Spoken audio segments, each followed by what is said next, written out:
breaking news coming in. Manish Sisodia has hailed the court's clean chit in the Delhi Liquorgate case. Sisodia has said, and I quote, BJP used agencies as political tool. This after the court said that there was no criminal intent, no conspiracy. The court has discharged Arvind Kejriwal and Manish Sisodia. Listen in to what Manish Sisodia said. उस घर पर जब CBI के अधिकारी आए थे, ED के अधिकारी आए थे, वो पहला शब्द और आज अदालत में जो पहला शब्द था, दोनों याद आ रहा है आपको? आशुतोष, मुझे सीबीआई के ऑफिसर्स ने अरेस्ट करते हुए कहा था कि you are not cooperating, you are not revealing the facts, आप सच नहीं बोल रहे हैं। मैं उनसे पहले दिन से कह रहा था कि सच यही है कि ये केस पूरी तरह से झूठा है, भारतीय जनता पार्टी का बनाया हुआ है, नरेंद्र मोदी जी का एजेंसीज के दुरुपयोग का एक नमूना है।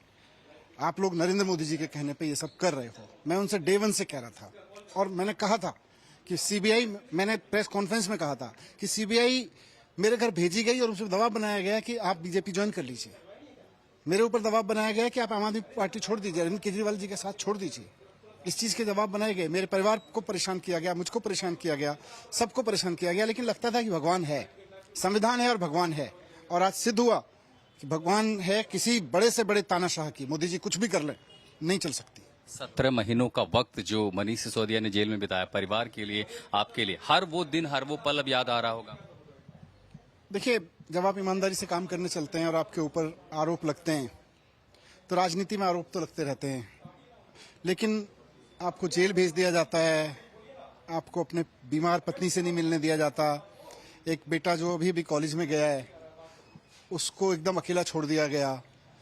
मेरे पास इतना भी समय नहीं था कि मुझे अलाउ नहीं किया गया कि मैं उससे बात कर सकूं।